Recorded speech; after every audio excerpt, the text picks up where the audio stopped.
পৃথিবীর সূচনা লগ্ন থেকেই ছিল কয়টি মাস? 12টি মাস। আল্লাহ রাব্বুল আলামিন 12টি মাস যে তিনি নির্ধারণ করে দিয়েছেন, সংখ্যা গণনার জন্য নির্ধারণ করেছে, একথা আল্লাহ পাক কোরআনে বর্ণনা করেছেন। সুবহানাল্লাহ বলবেন। আল্লাহ রাব্বুল আলামিন কোরআনুল কারীমের সূরা তাওবার 36 নম্বর আয়াতে আল্লাহ রাব্বুল আলামিন 12টি মাস যে তিনি সেট করেছেন, এই কথা আল্লাহ তাআলা বললেন।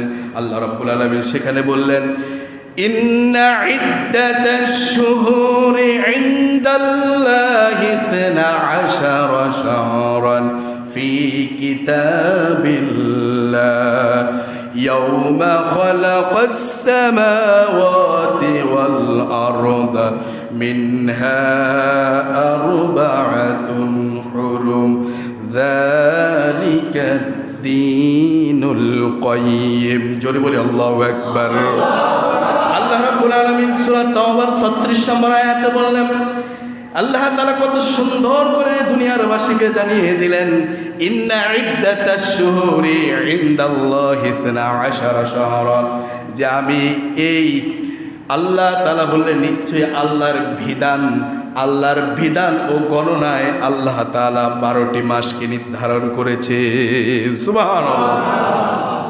12 শাহরান, এখানে বলা হয়েছে যে আল্লাহর বিধান গণনা নির্ধারণের ক্ষেত্রে সংখ্যার দিক থেকে আল্লাহ পাক 12টি মাসকে নির্ধারণ করেছেন। বলেন কয়টি মাস? তাহলে আমরা কোরআন থেকে দলিল পেলাম যে আল্লাহ তাআলা বললেন যে আমি 12টি মাস দিয়েছি।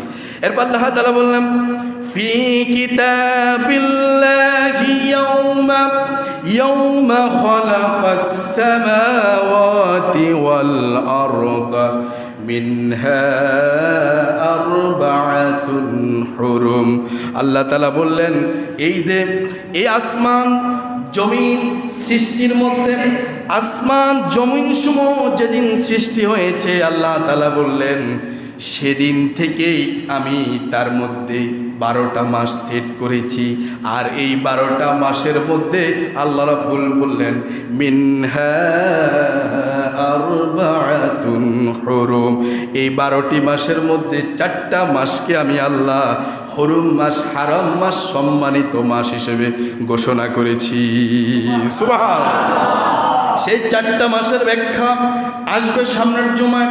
প্রিয় ভাইয়ের, আল্লাহ তাআলা বললেন যালিকা দ্বীনুল কাইয়্যিম, আর এটাই হচ্ছে সুপ্রতিষ্ঠিত বিধান, এটাই হচ্ছে সুপ্রতিষ্ঠিত দ্বীন। সুবহানাল্লাহ। এটাই